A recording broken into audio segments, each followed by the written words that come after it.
Hey, Chicago, what do you say? This is the CHGO Cubs podcast. Happy Monday, everyone. Cody, Delmendo, Ryan Herrera. Our friend Luke Stuckmeyer still out. We'll see him later this week. Hope everyone had a great Thanksgiving weekend. I won a lot of money betting on the sports. Bought a new iPad. That was my big purchase on Black Friday, outside of basically buying my entire family CHGO swag. Credit to me for buying everyone in my family CHGO swag. There you go. Ryan, how was your Thanksgiving? It was great. I went out on Wednesday, the old Black Wednesday. Same. I did that too. Had some fun time with family, and I also won a lot of money on the betting. Nice. Missouri football pulled it off. Oh, Mizzou did help me win a parlay this weekend. They won me a lot of money. So credit to them. Big of me to say. Ended the regular season right. Now we got a New Year's Six bowl to look forward to. It should be, at least. Should be a New Year's Six bowl to look forward to. I would agree. Welcome everyone in the chat. I see all of you. Tanya, Garrett, Chris, Gary. Hit the like button. I see 42 watching, so we got 11 likes. Hit that like button. Obviously, today, some news dropped this morning. I've been waking up every single day the last month, rolling over, and instead of opening the sports betting apps, I've been going straight to the X app to see if the Cubs have signed Ohtani yet, and they haven't. But some news came out today, and when I woke up this morning and opened up Twitter, I saw that the Cardinals signed Sonny Gray. So we're going to talk about that a little bit. I read some rumor stuff related to a reliever, and then obviously we're promoting or going to talk about Tyler Glasnow. I think we'll talk about that in the second segment. Luke Stuckmeyer does better teases than me, but that's what we'll probably do. So that's basically what we're talking about today. And 1 week until the winter meetings, which we'll be at, which is exciting. So a lot can happen between now and before we go. So fingers crossed. Ideally, Ohtani is signed before we go to the winter meetings. But if it happens at the winter meetings, that'll be great too.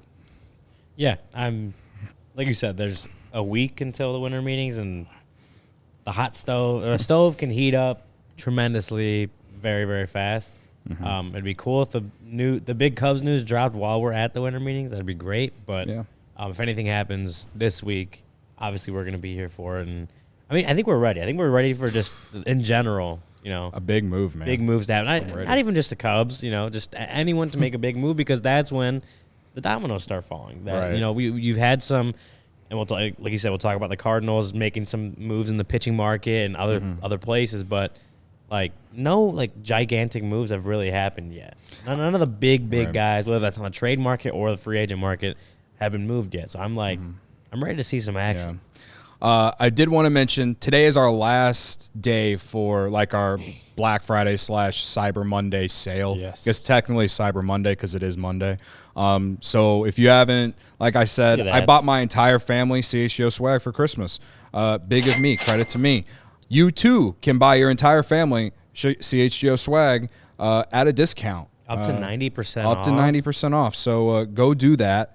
And also we dropped some new stuff over the weekend too. The new Bears stuff, the Pride of Joy of Illinois.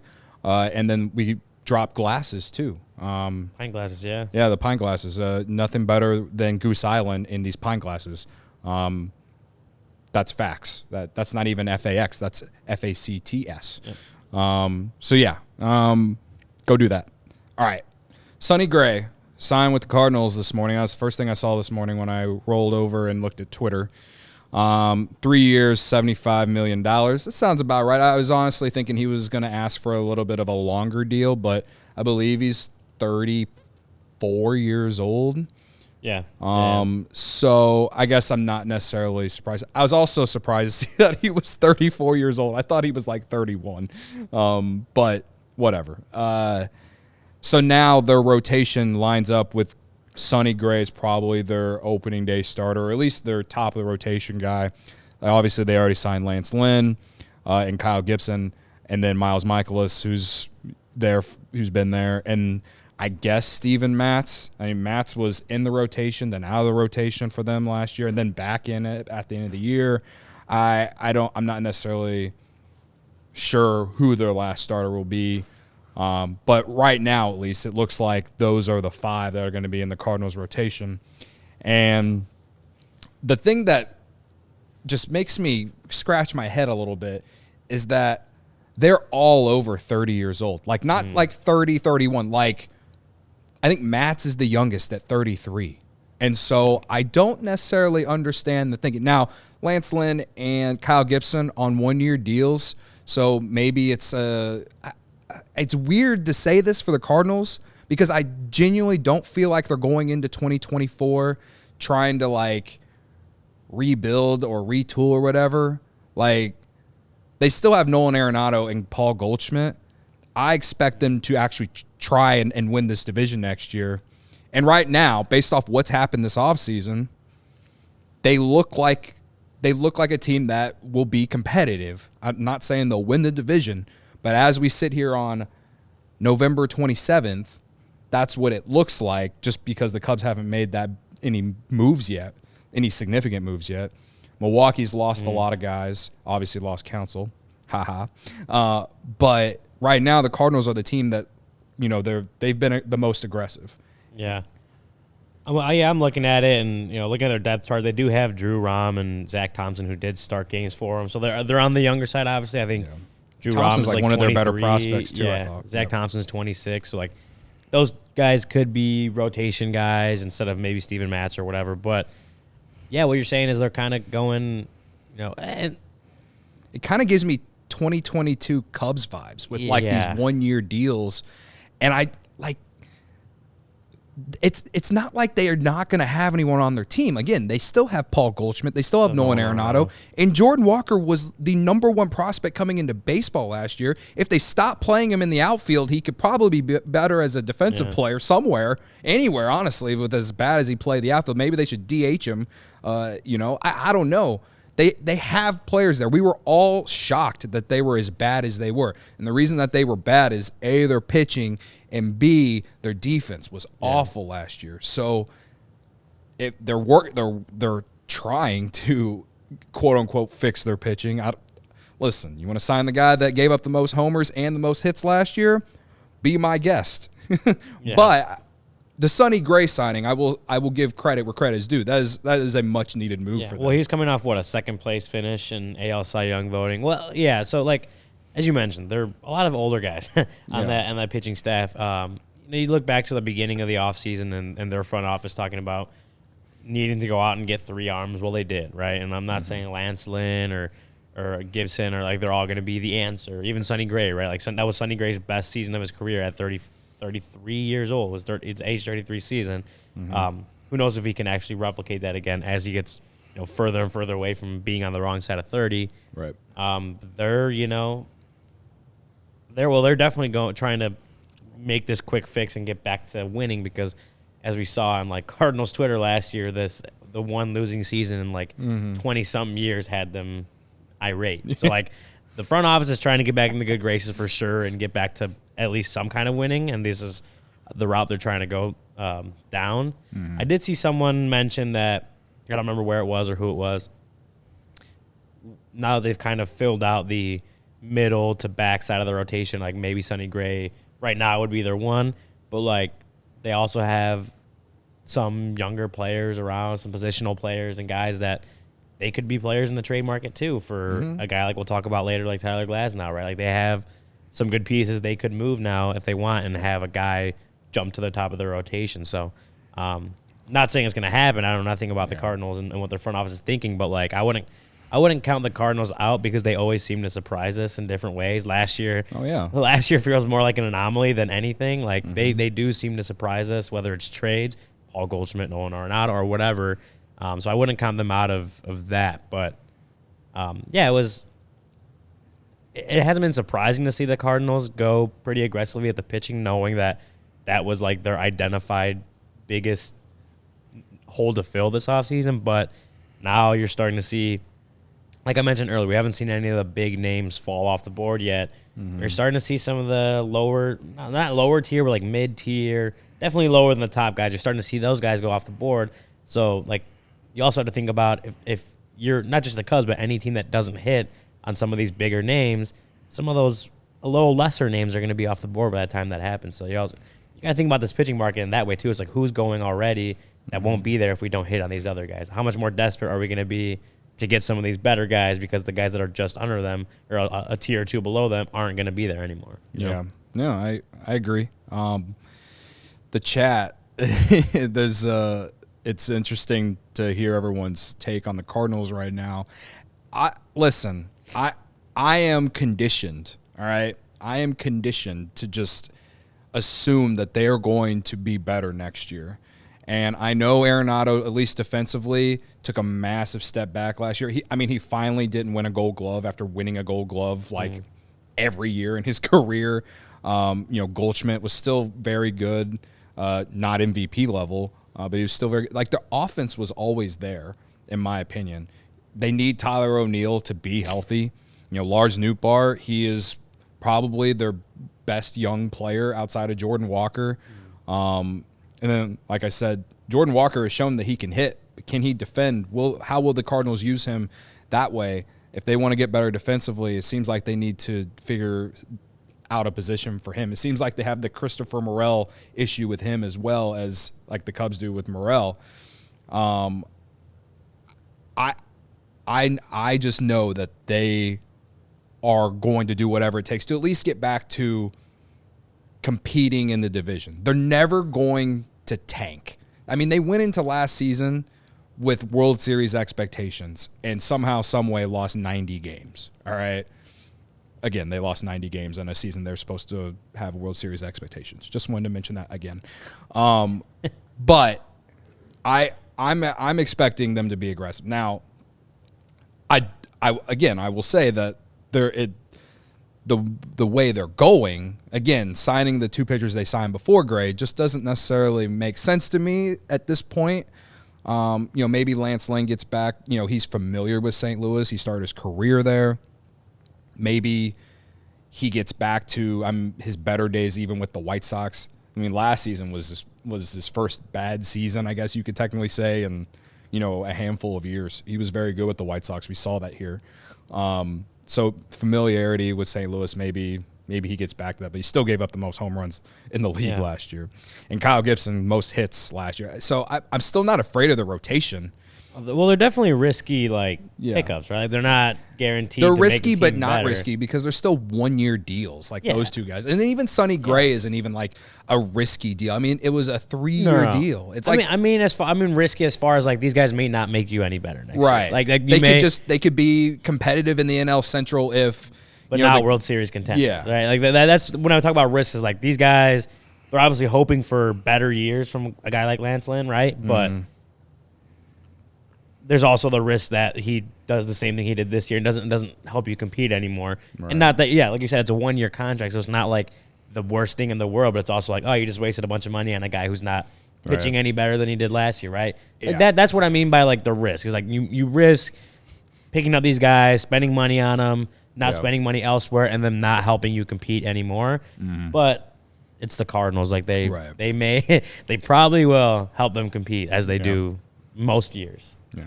I will say this, and this is my reply to Galvin. I'm not going to read your comment because that's not nice, but never have I ever seen a salad in St. Louis. All right. Okay. That's enough Cardinals talk. Again, it is interesting. They got a guy that they absolutely needed in Sonny Gray, and so now, from a Cubs perspective, they still need to add a pitcher. Corey and Brendan did a great show on Friday. If you missed it, go check it out, talking about Yamamoto. And Brendan literally went through every pitch that he throws. I can't imagine anyone more excited than him talking about Yamamoto's pitches. But it was if you missed it, go check it out. There's plenty of pitchers still out there, and we've seen the pitching market move a little bit over the last handful of days. That includes today, Morosi tweeted that the Cubs have interest in Robert Stephenson, who is a reliever for the Rays. I guess the Dodgers and the Angels as well are interested in him. And with the the thing from The Athletic that came out last week about how the Cubs are willing to pay or to give multi-year deals to a reliever this offseason. It's interesting because I think this is I think he's going to get a multi-year deal. 38% strikeout rate, opponent's batting average of 162. He had a 3.10 ERA last season. I can't sit here and say that I watched every single inning that he pitched or whatever, but obviously the Cubs need more depth in the bullpen, and I've said that they need guys to fill out that 6th, 7th inning role because I feel like we all believe that ALLCITY is going to go into 2024 as the closer, and I think Merriweather has established himself as that 8th inning guy. So you need more guys to come in, to be able to come in that 6th or 7th inning when your starter isn't available or isn't able to go 7 innings. And listen, the Cubs starting rotation was fine last year, but it's not like they were going 7 innings every start. So they need more depth, and that's very clear. So I am intrigued about this Stephenson rumor because, again, the Cubs haven't made any major moves, and they need help in the bullpen. Yeah, it's an interesting move too, and it feels like it'd be like he's not a huge reliever name, and like this was his probably best season of his career as a reliever this last season with the Rays for Robert Stephenson. But yeah, I mean he, like you mentioned, what was it, 38% strikeout rate, something like that. Yeah. He had a 46.3% overall whiff rate last year. He's in the 90th percentile in fastball velocity, so he's got like good stuff out of the bullpen, like good strikeout stuff, right? Which is something like we saw with a guy like Julian Merriweather, right? Like the velocity, like he had solid numbers as far as striking people out. And I think the Cubs, we've talked about this in previous shows, the Cubs just need more of that overall. And yeah, like you said, he's 30 years old, so this may be one of those guys where they do look to give him, it wouldn't be a super long-term deal, but maybe a couple years, 3 years, something like that. It feels like I said, this is his highest, by far highest strikeout rate of his career, by far the highest whiff rate of his career. Like, the Rays figured something out with him this year. Sometimes guys can be late bloomers and stuff like that, but clearly, and we know the Rays are good with their pitching and their development overall. We know that, so it's not. I'm not going to sit here and say it's a fluke because we know the Rays do this a lot, where they figure out how to develop guys, even if it's a little later in their careers. They help them find the best version of themselves. So I'm not saying this guy can't repeat it again. Like you said, I don't know too much about Stephenson to say that he'd be a huge get for the Cubs. But if we're talking about relievers that can add swing and miss to the bullpen, like that's absolutely a solid pickup. And if it's 2-3 years, like that may not be the worst thing in the world for the Cubs to try.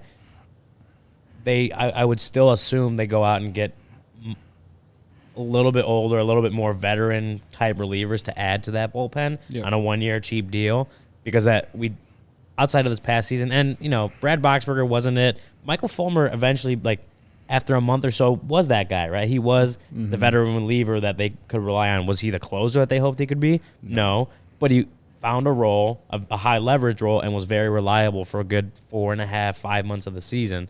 So they generally have success doing that, so I don't see them not doing that again. But like Rob Stephenson, he might be a good pickup to have around for a couple of years, especially as you're still working on this pitching infrastructure, and maybe you put him into your own pitching infrastructure after he's done everything with the Rays that's helped him develop to where he is. You put him in the Cubs pitch lab and see what you could do with him now. See if you can get even more out of him. Again, like the Cubs pitching infrastructure is at a point where you're starting to see the fruits of that labor. You're not seeing a ton of it, but you're starting to see some of the guys come up through the system. You're starting to see some of the guys that have been here for a couple of years, or in Chicago for a couple of years, are starting to like look even better than they have in the past. So I think when we look at it, when we hear even Craig Breslow talk about it, who's left for the Red Sox, that the pitching infrastructure is in a good, healthy place. So adding someone, even a lower or more under the radar type reliever to that can still be beneficial, because you do have the kind of infrastructure that you may help him unlock even more than what he's been able to unlock in the past. So whether it's 1 year, whether it's a couple years, 3 years, whatever, I do like I would not be opposed to the Cubs going out and getting Robert Stephenson because he has, at least this past season, and like you've seen the improvement throughout. If you look at the numbers in this past season, he was a really, really solid reliever for the Rays. I'm not saying he's going to come in and be the closer, but as Jed Hoyer always talks about, you can never have enough good pitching. He seems like a guy who'd be a good addition to the bullpen, in my opinion. And I think a thing that we haven't mentioned, he's been healthy. He pitched in 60 games this year, 58 in 2022 and 49 in 2021 with the Rockies. So that's a big thing is health. Yeah, and 57 in 2019, the last 4 full seasons. Right. He hasn't pitched below 49 games in the season. Right. The chat, when I mentioned ALLCITY being the closer, it started a conversation of, like, it's like all over the place. Like everyone thinks that if they sign Stephenson, that he would be the setup guy, and perhaps the way that, like, I know Craig Counsell is now the manager, but I think you got to go. You're going to have days where guys are going to need days off and all this. Like I think Merriweather is definitely put himself in position to be a high leverage guy next year as well. Yeah. All I'm saying is that the Cubs need depth. They absolutely need depth. Someone mentioned Luke Little in the chat. We talked about him last week with Greg Huss. Like, I think he's going to get a really good opportunity to become a mainstay in the bullpen and pitch in high leverage a lot too. So, again, they need to add 1 or 2, maybe 3 veteran relievers to go with some of these young guys coming up, like a Luke Little, Daniel Palencia, and I think we could all be really excited about what we can see out of there. So, as far as ALLCITY as a closer, like, again, I don't see him as the long-term guy, but going into 2024, I don't see a problem with it. I don't think someone said in the chat, if we're trying to court Shohei Ohtani with ALLCITY as the closer, that's not going to get it done. If Shohei Ohtani doesn't sign with the Cubs, it's not because Albert ALLCITY is the closer. He signed with someone else because A, they probably paid him more money. B, it's in a spot where he wants to actually be, because the Cubs have so much youth and upside coming up on top of what's already on the roster. There's no way that ALLCITY is going to be a reason that he doesn't sign with the Cubs. Yeah, that would be a dumb reason for him not to sign with the Cubs. Not to rehash the Adbert thing, because we talked about it a couple weeks ago. Right, go ahead. Like, you go into 2024 with Adbert ALLCITY as your closer. Like, he had his first year as a closer, he was really good, and maybe he outperformed some of the underlying metrics, right? And maybe if you want to be a dominant, like, World Series favorite, maybe he's not the elite closer that you'd want to have. But I think he's a fine option to go into 2024 as a closer. And again, as I've said, like, having him start the season as the closer on opening day doesn't mean the Cubs can't go and acquire a closer if one becomes available later on, right? Like, if they're in a position closer to the trade deadline where they're really, really looking at a playoff spot and there's other teams that are not, that are willing to trade out a really good closer, like that having Adbert around doesn't mean they can't do that. Right. So Hector Rondon was the closer going into opening day 2016. And then they ended up with Aroldis Chapman. And I'm not saying they even have to do an Aroldis Chapman level move, because I don't know if they're going to be, the World Series favorites, dominant team as they were in 2016. But if you are looking at a playoff spot in July, there's probably going to be a team out there that has a solid closer, maybe one even better than Adbert, that's probably going to be available because they're not, they're out of the playoff picture or whatever. That can still happen. So having Adbert as your opening day closer does not stop the Cubs from getting a better one at some point throughout the season. If they're in position where they're like a closer away from, making a huge deep playoff run like the team in 2016 was, which won the World Series, if you forgot. So, and I've been looking at the chat, Gary keeps bringing up Matsui from Japan, all kinds of, like, yes, they need depth, man. They need depth. They need guys who can come in the middle innings and be able to be, relied upon. That way we don't have to use Jose Cuas every single day. You know what I mean? Like, I'm very intrigued to see how they fill this roster out from the bullpen standpoint. I think Gary actually asked me on Twitter like a few weeks ago, what do I actually really think the Cubs are going to do this offseason? And the only thing I could tell him is like, I feel like they're going to fill out the bullpen with guys that we've never heard of, because that's like the only thing that they've consistently done every single year. I would like to continue to see them do that, but also sign a guy like Stephenson and another veteran arm, right? So fingers crossed. That's basically where I'm at on that. Yeah, I don't know. Jed has definitely talked about like that's a high priority, being improving the bullpen. Like he's said that straight up when we were at the GM meetings in Arizona. He said that. So where that improvement comes from remains to be seen. But like I think he had said that throughout the season. Like he kind of dealt David Ross a bad hand as far as the bullpen goes, where he didn't give him enough depth of trustable relievers. That's true. You ended up with 4 guys that got pitched, that were tired by the end of the season because they got pitched so much.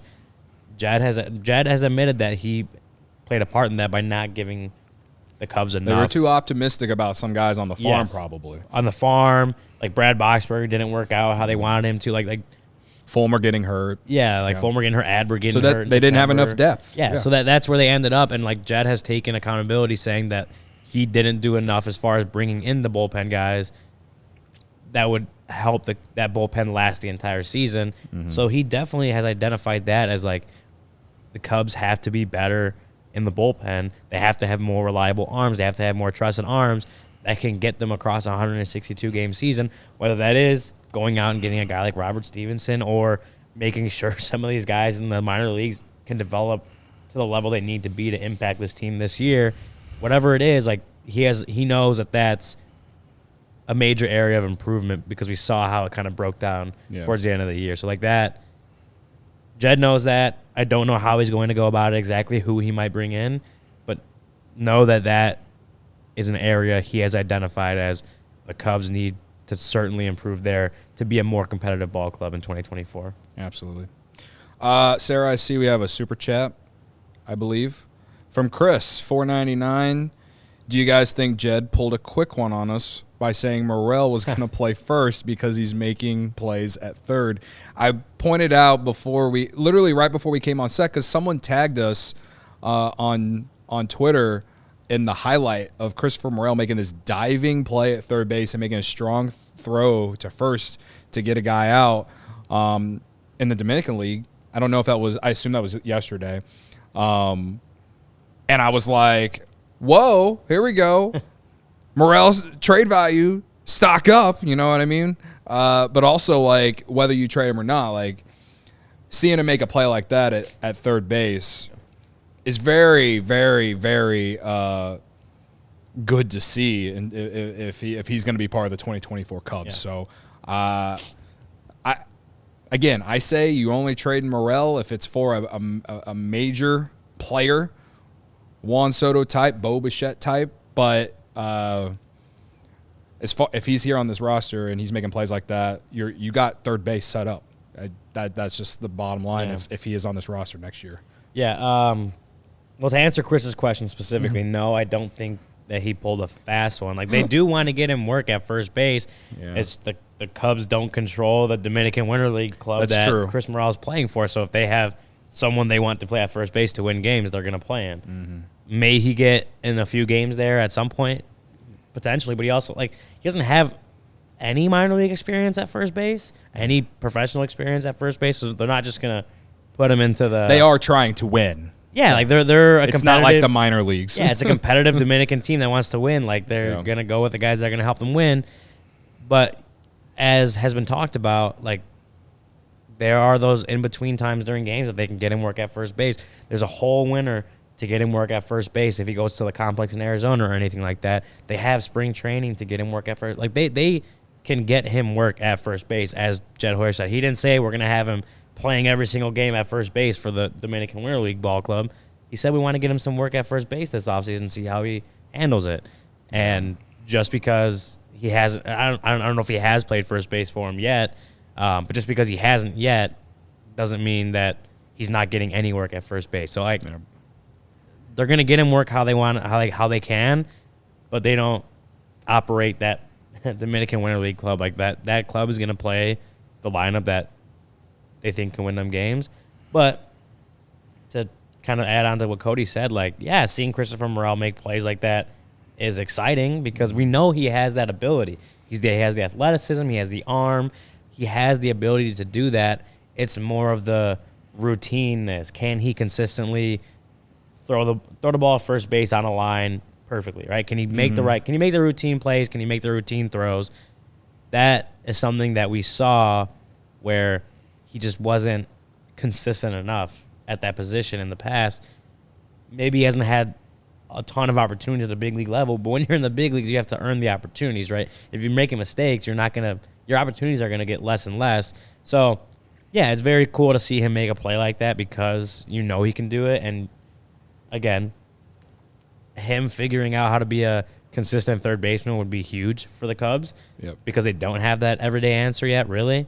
But I would also be like, yeah, how's he doing on the routine plays? Like show me some of the routine stuff he's doing at third base and show me that he's getting the arm angle down, he's getting the throws down, he's getting, the instincts look okay, like he's making the good moves to the ball. Like I want to see all that other routine stuff, routine part of playing third base before I see one play from Morel and think, oh yeah, he's got it. Yeah. Godfather Michael Collada says no experiments next year. Get a third baseman and a closer. There's some chat about Chapman. Personally, I don't want Matt Chapman, but I would rather go with Morel at third base than Matt Chapman because I'd rather the Cubs spend money on Ohtani instead or Yamamoto. That's just my opinion. But yeah, I think in the grand scheme though, it was a fun play to see pop up on my Twitter timeline. And it's good to see him getting some work there because in classic Cody fashion, I overreacted to the whole Jed saying Morel's going to play first base some. And credit to me for admitting that was an overreaction of how irrationally angry I was.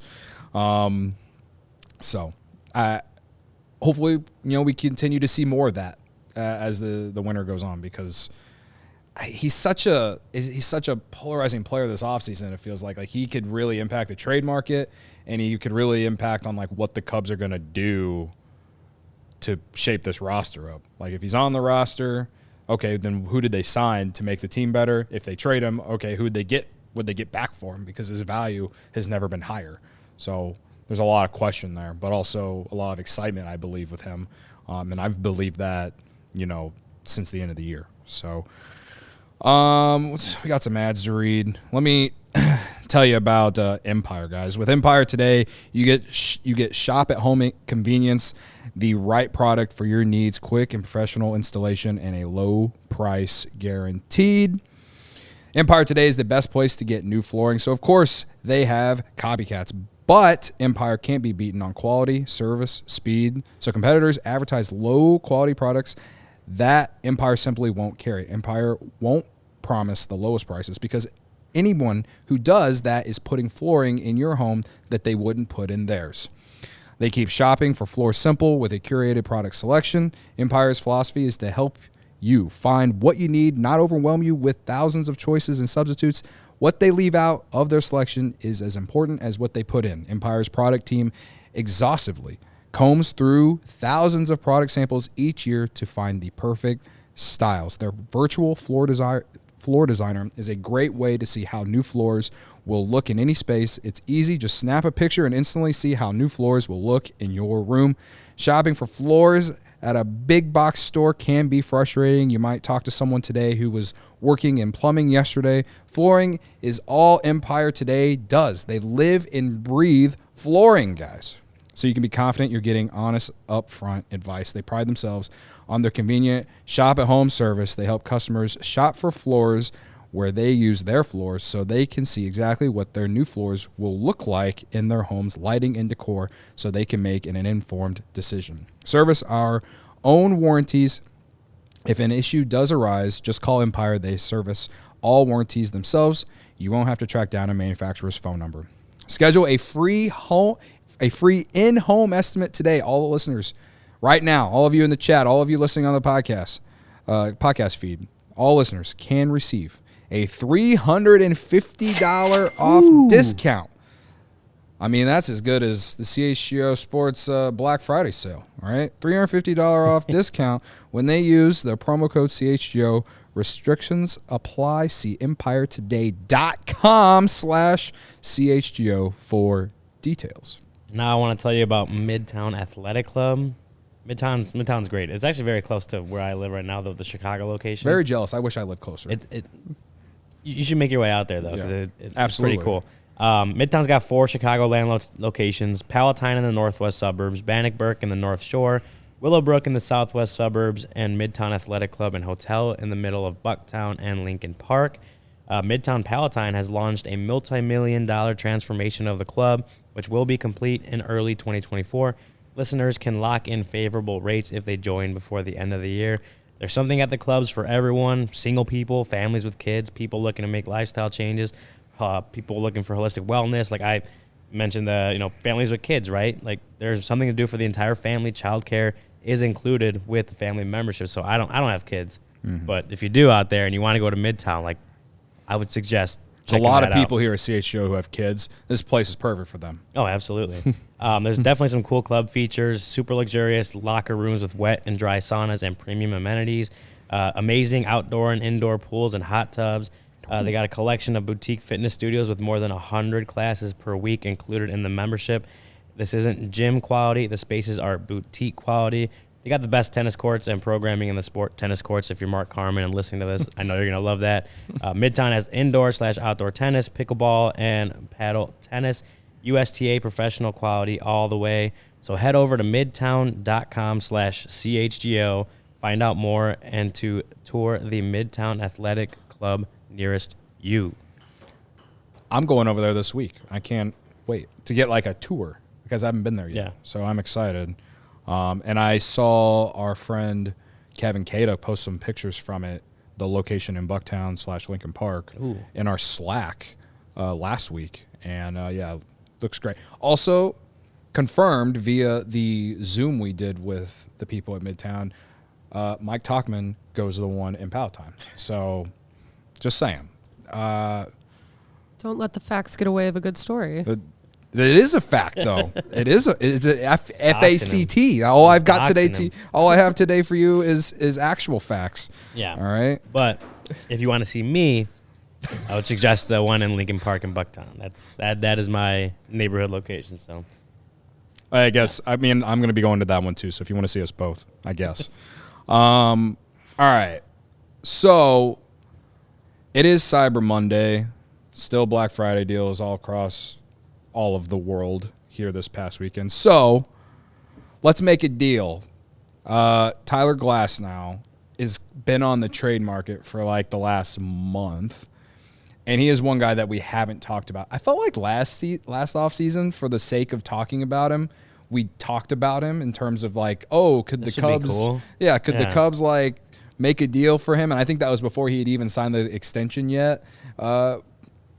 Now this is a don't let the facts get in the way of a good story, because I'm not completely sure if we did that, but I feel like we did. Our good friend Luke Stuckmeyer could confirm that with us. Maybe. I don't know. His memory isn't as good as me and Ryan's.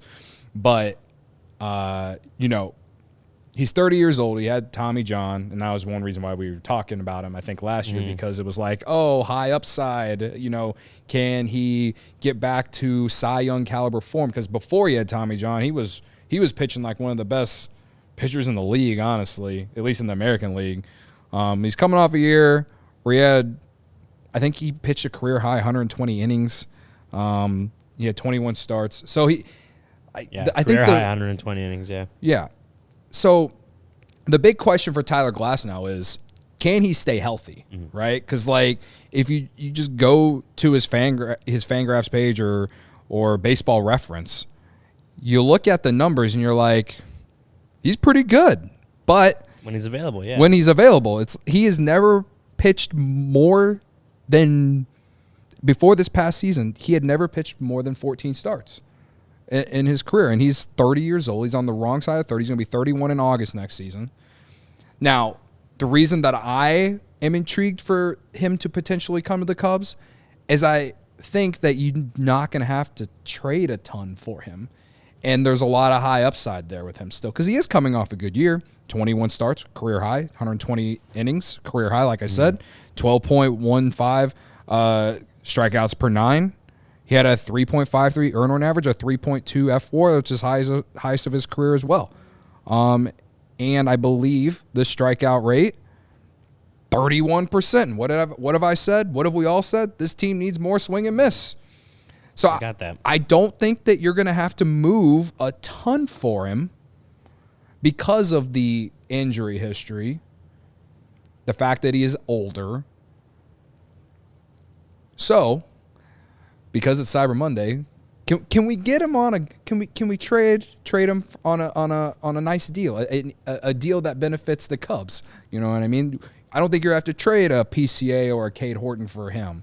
I think you'd have to send a top 10 guy, but I don't think you're going to have to send your top 2 prospects for a guy like Tyler Glasnow at this point. So the report is that the Rays want an MLB-ready pitching prospect, correct? Yeah. Obviously, Cade Horton is that guy. Well, no. Well, not yet. Cade Horton is – well, no, I'm not saying Cade Horton is, like, not – I would be completely shocked if he were at all involved in any type of Tyler Glasnow trade. But I'm looking at it as Hayden Wesneski that guy? Jordan Wicks?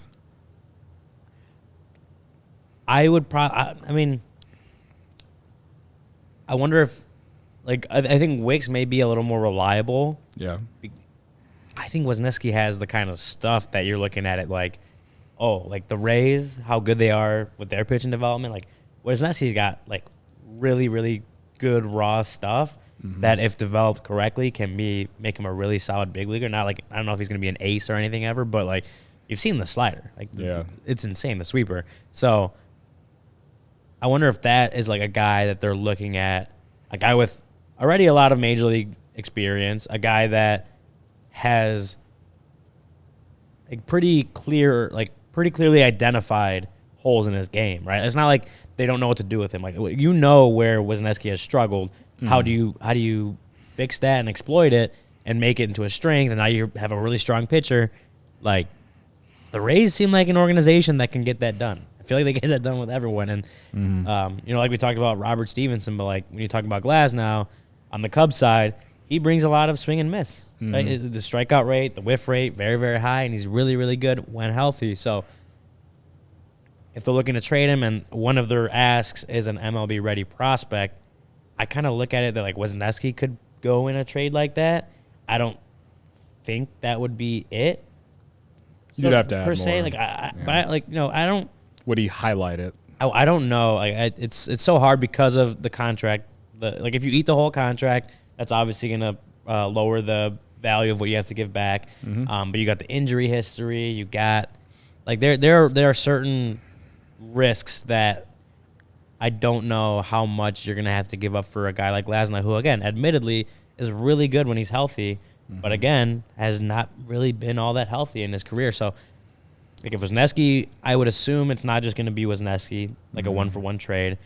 But if he's an MLB-ready pitching prospect that they look at and they're like, this guy's cost-controlled through 2028, and he's got all these raw tools we can play with, I think he could be a bigger part of that trade depending on what else they're asking for. Again, I have no idea what they're going to ask for. Like, I'm very bad at, like, predicting this kind of stuff. Yeah. But, like, from the report that they want an MLB-ready pitching prospect, I look at Wesneski as a guy that, like, he may be a guy that they want. And for me, looking at it, like, if I'm the Cubs, I think I'd be comfortable giving him up in a trade like that. Are you? Yeah, I would move Wesneski, or if he was the highlighting piece, and you have to throw in, you know, a prospect, a middle tier one, sure. One of the reasons why I feel like you're not going to have to give up a ton for this guy is he has 1 year left on, like, his quote unquote extension with the Rays. He's going to make $25 million next year. And even though he had career high in innings and starts last year, it's not like he made 30 starts. It's not like he pitched 180 innings, right? He has no history of showing you he can do that. Yeah. Right? So for me, if you were to make a trade for Glasnow, it's with the hope that he can build off that, and perhaps maybe you give him another 2 or 3 year extension after 2024 if things go well. But to get him, you absolutely do not have to do, something crazy to get someone like him. What I will say is I don't understand, like, if you're against Glasnow, the only thing I understand on why you might not want him is just because of the injury history. But he is exactly the type of pitcher that the Cubs need in terms of what he brings to the table. So, again, the Cubs, Stroman opted out, right? And as much like I see everyone talking about Jordan Wicks and how they wouldn't want to move him in the chat, and like I don't want to trade Jordan Wicks for him either. I'm just saying that like he hasn't proved enough over even a full season yet to have any kind of real hope that he is going to give you 30 starts and have an ERA of 3.50 or something like that in 2024. At least with Tyler Glasnow, when he is healthy, he has shown that he can be really good. Hell, even Cy Young caliber when healthy. So if you were to add him to this rotation with Justin Steele and Kyle Hendricks, and perhaps you still maybe sign a guy, to be in that rotation, that's on the free agent market, I feel like you're going into 2024 with a much better rotation than last season. And that's kind of like what we're hoping for, right? Like that's why we were happy that Stroman opted out, so they could potentially, make the rotation better, right? So I'm not saying that I'm kicking the tires for him no matter what, but I am saying that it's interesting, and I would absolutely be interested if a guy like Hayden Wisniewski and maybe another like two prospects that are in the lower part of your top 30, I'm willing to do it. Yeah. No, yeah. And the way I look at it is, as you mentioned with some of the guys the Cardinals picked up, like there's no such thing as a bad 1 year deal. Like, right. Yes, Glasnow is expensive for 1 year, but if it doesn't work out, it doesn't work out. And it's 1 year. It's 1 year, and the way I look at it is, if he has a really, really good year and gets a contract you don't want to pay, mm-hmm. or he has an injury-plagued bad year and isn't worth, or it just isn't straight up worth the money you give him. You also look at it as you gave up Hayden Wisniewski, who you acquired in a trade for Scott Efros. Like, these are guys that the original guy was a guy that you developed in your own system, mm-hmm. traded for a guy you thought could be a very solid pitching prospect, and were able to trade him for a guy that you were willing to take the risk on to be a high-end starting pitcher. Mm-hmm. Like, I think that risk is worth it because, again, going back to you traded, this whole trade scenario would have started with Scott Efros. You should be able to develop another Scott Efros that can maybe lead to this chain of events again, right? Sure. Like, if you have this kind of faith in your pitching infrastructure and the pitch lab and all that, you should be able to replicate that again with a guy like Scott Efros. Maybe you can trade another guy for another starting, like whatever it is, mm-hmm. you should be able to replicate it like this again. So I don't see only getting 1 year out of Glasnow, whether it's on the high end 1 year or the low end 1 year. I don't see that as a risk that's not worth taking because you're not, mm-hmm. again, you're not giving up massive pitching prospects to get him. I don't believe that your top prospects are going to have to be included in this deal. And then on the other hand, it's like if he does leave after a year, well, you got Cade. You should have Cade Horton by then, right? Cade Horton by you should have Cade Horton by then. Yeah. You should have. If the Cubs sign Shohei Ohtani, you should have Ohtani pitching in 2025. Like you have. Oh my God. You have the kind of depth that. Yeah. Even if you lost Tyler Glasnow after a year, like that's not the worst thing in the world because you should have the depth coming up by then where you can feel confident that whether you have minor league guys coming up to supplement it and you can go out and sign another starter, or Cade Horton becomes this awesome starter right out of the gate. Like you should have the kind of depth that you feel comfortable, even if he does leave after a year, that you're like, you know what, we gave up Wisniewski for it, but it was worth it. Yeah. Jay in the chat said if Glasnow's healthy, he's an easy Cy Young candidate. I believe that as well. Godfather also said, no experiments. It's time to win. listen, I don't think trading for Glasnow is an experiment. We've seen he's a very good pitcher when he's healthy. When healthy, he's very good, and he is coming into 2024 healthy. So, yeah, I'm not. I think that it's a very intriguing idea. Is it like a must thing that the Cubs need to do? Absolutely not. I still have. As far as like hope, Ohtani still ranks at the top. But we got a super chat. We'll read that after this break. Yeah, let me tell you about Chevy. Tell me about the new car you're gonna get. I'm gonna tell you about Chevy. It's Black Friday savings time at Ray Chevrolet in Fox Lake. As one of the top selling Chevy dealers in the Midwest, you'll always be able to shop one of Chicagoland's largest Chevy inventories. And all month long, you can save big at Ray Chevy during their Black Friday sales event, where you can choose from over 100 Silverados in stock, the perfect tailgate vehicle. But that's not all. Get 0% financing with $0 down and 0 payments until 2024. And I know everyone loves the word free, and that's what you'll get this month at Ray Chevrolet in Fox Lake. A free oil change. All you need to do is mention CHGO when scheduling your oil change. It's a Black Friday offer you don't want to miss, but you have to schedule it by November 30th. Buy with confidence with the Ray Price Promise. It's a guarantee that the price you see online is the price you pay when you go into the dealership. In many cases, other dealers will raise the price on you when you come into the dealership, saying things like, are you a recent college grad? No. Are you active in the military? No. Are you a farmer? No. And in most cases, the answer will be no, right? Like, it was no for all three for me. But that's when the other dealers will raise the price on you, saying the price online included limited rebates that you do not qualify for. Well, at Ray, that is not the case. The price you see online is the price you pay with no add-ons or hidden fees ever. In fact, Ray will do everything possible to find additional savings for you, which may make the price lower than you see online. Visit Ray Chevrolet in Fox Lake or raychevrolet.com to get your Black Friday savings. They've been serving the community since 1963. Find new roads. Well said. There we go. I need to get a new car, maybe, in the next year or so. How I'll get that new car? It's because I've been winning so much money on the books, all right? And CIRCA is a big part of that, all right? CIRCA is my favorite app when I wake up in the morning. If I'm not going on Twitter to see if the Cubs have signed Shohei Ohtani yet, I'm going on the books to bet on the entire college football or college basketball slate. Tonight, the Bears and the Vikings, Monday Night Football, death, taxes, primetime unders. Take the under. The under is hit more often than not in primetime games this year. I'm just giving you actual facts, all right? But there's 3 reasons why I go to CIRCA to do all this degeneracy, all right?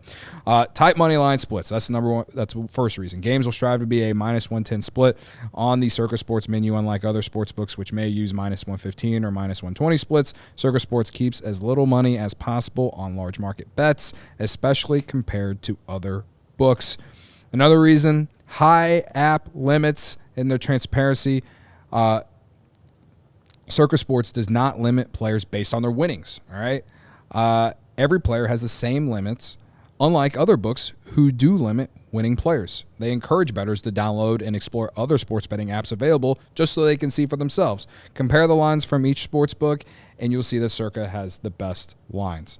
And finally, my third reason, the customer service. It's the best because you're always talking to someone, right? There are real people behind the CIRCA Sports brand who resolve issues in a timely fashion, unlike other books who use chatbots.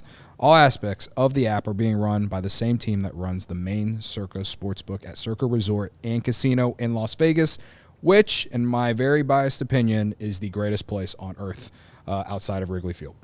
So download the CIRCA Sports Illinois app at circasports.com/Illinois-app to sign up today. Also be on the lookout for CIRCA events, watch parties, and tailgates. The last one we had, Brian Urlacher was there, and he was very excited to meet me. You can tell off the face in the picture that me and him had.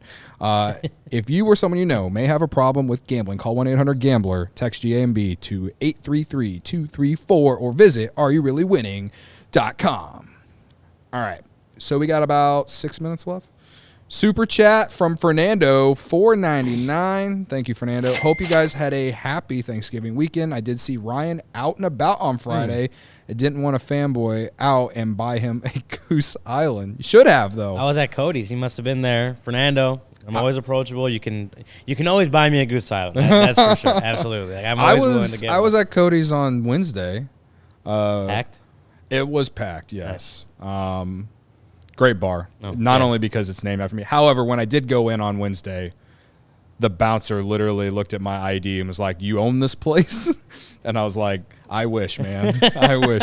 And then literally like 5 other people said the same thing to me. "You own this place?" No, I don't. I wish. But I wish. This is one of my favorite bars in the city. Yeah, Fernando, thank you for the super chat. And, yeah, if you ever see me out again, I'm approachable.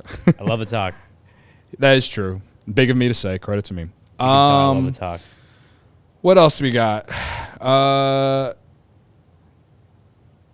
Any other Glasnow stuff? Well, I don't know. Like, someone did make the point In the chat? in the chat. It might have been Carter Hawkins, the fake Carter Hawkins, Maybe it's the real Carter Hawkins. saying, like, if you do get Glasnow, it doesn't work out, then you got a year of Glasnow. Mm-hmm. He said, what does the pitching market look like?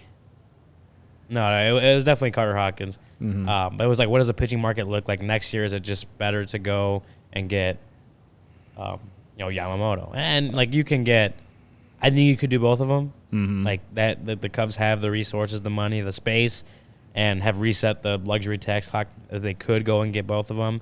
But as for, like, next year's potential pitching class, right, like – Corbin Burns is going to be involved in that. If I'm looking on SPOTrack right now, if this is correct, Zach Wheeler will be a free agent. Going down the list, Max Fried potentially, Shane Bieber, Walker Buehler. Like there's a lot of names. There's a lot of names on here that, according to SPOTrack, could potentially be free agents next season. So, yeah, like number one, I don't see that Glasnow. Like going and trading for Glasnow would just end their pursuit of Yamamoto. I don't think see so that. either, yeah. I think they could do both. I don't know how they could do everything, right? I don't know if they can get. I don't know if they could do Glasnow, Yamamoto, and Ohtani. Like that would be a lot of money. Let me dream. But they could do it like by how much money they have. Yeah. But if you're talking about like next year's free agent class, and if it makes sense to do it, there's still going to be a solid free agent class next season for starting pitchers. That one season of Glasnow and him walking isn't, it's not the worst thing in the world. So I think, it's a risk, right? He has not had, I don't think, a healthy season. He's about to turn 30. Like training for Glasnow is going to be a risk. He's already 30. He's gonna be 31 in August. He's gonna be 31. There you go. So he's already 30.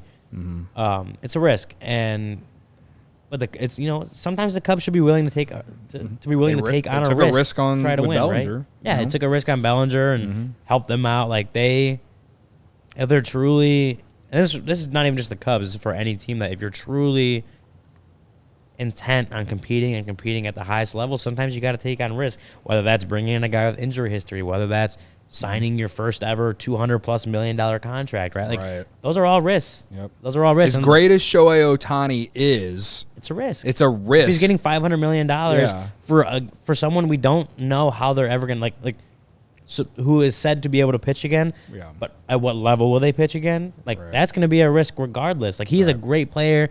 He's going to make you a lot of money back on just being Shohei Ohtani, right, in other ways.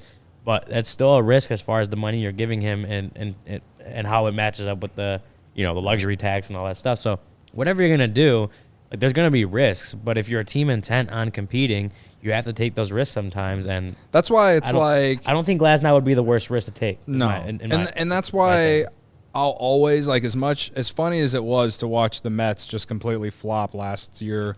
Same with the Padres, You still want an owner and a front office that was willing to try. Yeah. You know what I mean? So, absolutely. and it's not like they're going into full rebuilds this next season. So, it is, as I've said, as we've sat here on this entire set the last handful of weeks, 2024 is a season in which I am going, at least for me, I'm going into next year with NL Central or bust, and depending on how the roster shapes up going into into opening day, if they reel me in so much where I'm very excited and about the potential hope, I will be at NLCS expectations if they do make the big splash, multiple splashes, as they've been in all these rumors for the last month. So,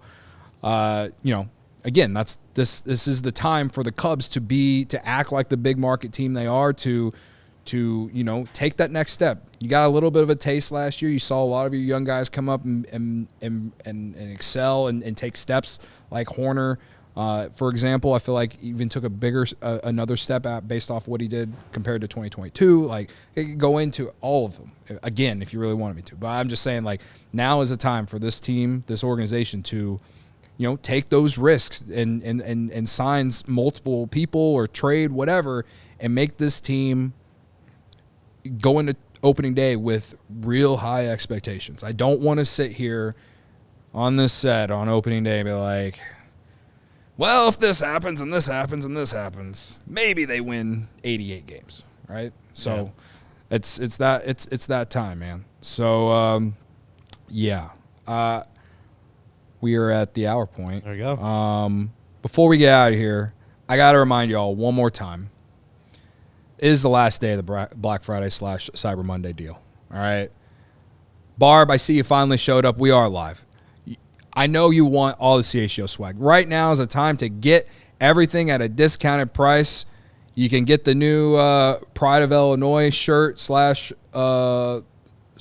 You can get a pint glass. There's a CHGO Cubs pint glass that you can get, which is pretty sick, on top of all the other merch that we've had in the CHGO locker all year. So, and also the hats. I mean, I bought everyone in my family a hat because they're all going to be rocking CHGO because I said so. There you go. So, yeah. On top of that, if you already got all the merch, like if you're a real diehard and you have all the merch, well, you can buy your family a diehard membership too. There you go. You know what I mean? A diehard card. And you can explain to them why you got it for them. Because we have podcasts and live shows on every team every single day. Post-game shows. We do post-game during season if you're new here and you didn't know. Premium written content from guys like Ryan. Yeah, I had my diehard mailbag last week. There you go. Yeah. We had specifically for diehards only. Yeah, specifically for diehards only. I ask it, and Cody will mention the Discord lounge earlier, but I asked for questions in the Discord lounge. Just only from diehard questions. Only diehard questions.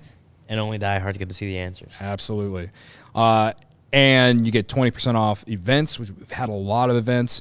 And I'm pretty sure, for the Cubs, with how things are looking up, we're going to be doing more events related to CHGO Cubs next year as well. So you get that diehard membership now, going into next year with a lot of fun and excitement coming. And obviously, like I said, the merch. You get 20% off merch if you're a diehard. All right? So it's merch. And then to top it off, when you become a diehard, you automatically get a free shirt. Oh yeah, you just get so incredible. much free stuff when you sign up to become a diehard on top of this Black Friday deal. All I'm saying is today is the best day to become a diehard. Absolutely. All right, and like Ryan said, the Discord, which gets real wild during the season and also real wild in the off season. So it's just always fun. It's always a lot of fun. Always a lot of fun. So again, the Black Friday sale again. Shirts are up to 90% off, or Cyber Monday deal, whatever. It's all the same.